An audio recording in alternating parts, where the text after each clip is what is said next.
Minneapolis city leaders and the community safety work group shared their recommendations to improve public safety. This includes strategies for improving accountability, officer recruitment, expanded violence prevention, and behavioral crisis response programs. Here's what they had to say. And a gigantic thank you to this particular work group for now what I believe is over 7 months worth of work. These are 22 individuals that have come together from a variety of different perspectives and backgrounds to come together with a concrete plan. And that's something that is easier said than done. When you have diverging opinions, and at times adamantly diverging opinions, it gets all the more difficult to come together on a consensus to issue clear, objective recommendations that can ultimately be enacted. And so when we put together this group, I'll tell you, I had the most hope, but at the same time, I also had concerns as to the ability and our collective ability to issue clear recommendations that could be implemented. Now that is exactly what they did.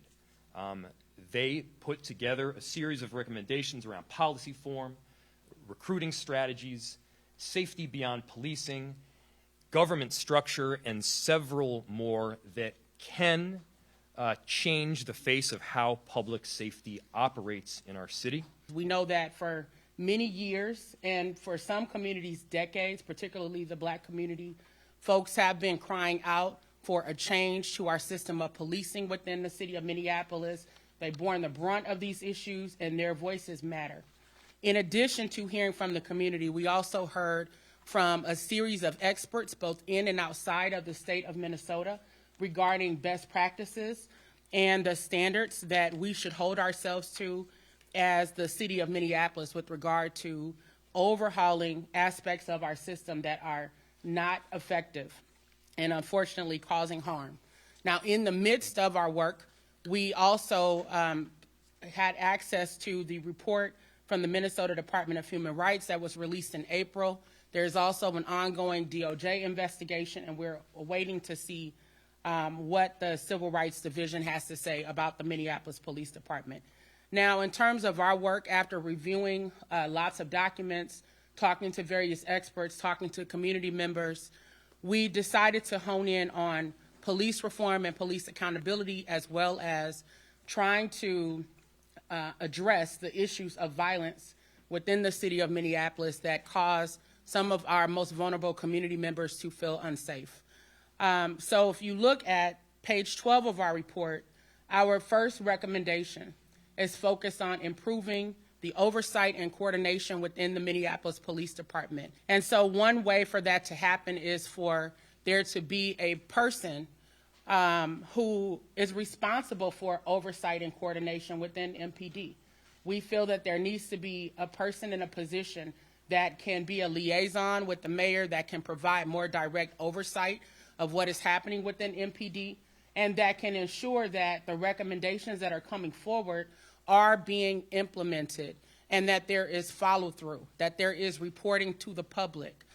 That can only happen if there is someone who can help provide that additional oversight and coordination between the Minneapolis Police Department as well as the mayor's office. Two other issues that I will cover that were critical to our work was looking at the issue of training within the Minneapolis Police Department.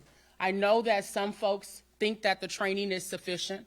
However, in our work, we found that the current training regimen is inadequate to create a world-class police department that treats all of its citizens with dignity and respect. So we are recommending that Minneapolis Police Department hire a group called IADList, which is an internationally known organization that MPD is actually a part of, that can assist with overhauling our training. In particular, focusing on IADList certified courses as well as instructors, and removing some of the training that is currently happening from just happening internally, and actually focusing on national and international best practices to continue to professionalize the department. And so that is a big lift that we think is vitally important if we're going to have a stronger police department that is well trained. And as you all know, one of the major issues that came up in the aftermath of George Floyd being killed was Derek Chauvin's role as a field training officer. When we looked into that field training officer program, what we saw were a lot of gaps, inefficiencies, rubber stamping of the status quo that led to someone like Derek Chauvin being in a position of power and authority that he should never have been in. And so the field training officer program needs to be completely overhauled to ensure that only the best of the best are placed in leadership positions where they have responsibility over new recruits and younger officers. And it's our hope that with an overhaul of that program, you will prevent people like Derek Chauvin from being in those types of positions. In terms of another aspect of our work that we focused on, we looked at the disciplinary system within the Minneapolis Police Department, which of course is woefully inadequate to address the ongoing concerns, misconduct, misbehavior by members of the Minneapolis Police Department. We need to overhaul the disciplinary system and have very clear metrics and mechanisms for when someone is disciplined. We also are urging Mayor Frey to take a look at the system of coaching within the disciplinary system to make sure that that system is effective. Right now, we feel that there are too many gaps within the system of coaching, and coaching is too often being used as a catch-all for behavior that actually should result in more tangible conduct for officers who violate the law and who violate people's rights. Next, MPD needs an updated marketing and communications plan and supporting materials to present an authentic and candid message about why individuals, especially from our community, should consider a career in law enforcement in Minneapolis to be part of the change we need. It's a highly competitive marketplace for potential recruits, and MPD needs to make its case in a more compelling and professional way.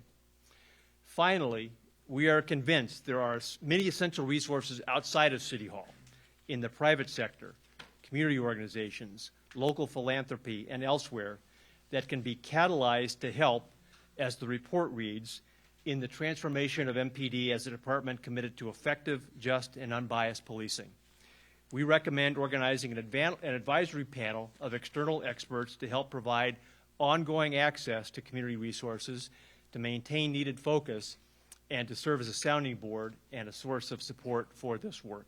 I do want to talk about the community safety or the prevention and intervention parts of this.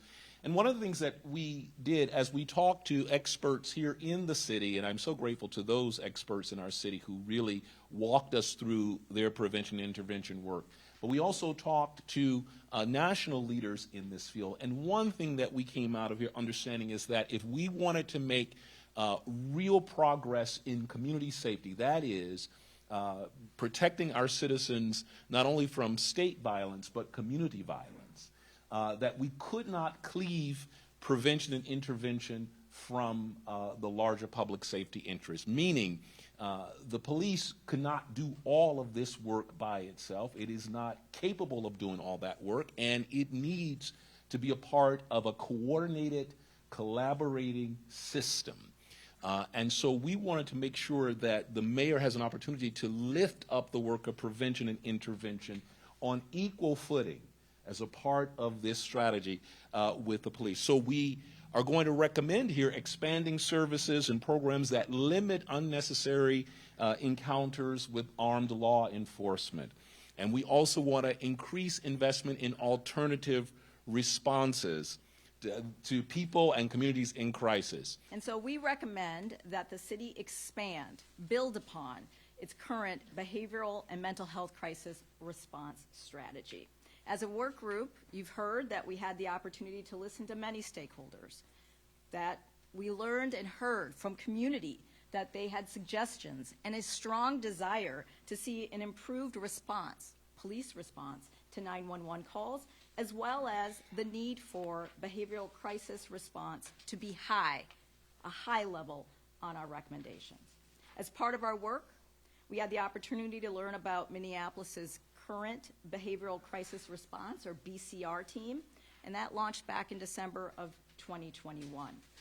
We've learned that that team currently is available Monday through Friday, 24 hours a day, and works throughout the city, in every neighborhood, in every ward, and in every precinct. We recommend that the mayor build upon the promising results of this pilot program and ensure that it's well-funded, that the crisis care continuum can expand, that will offer a range of layered, tailored responses to residents who have diverse behavioral and mental health needs. Keep watching CBS News Minnesota for continuing coverage.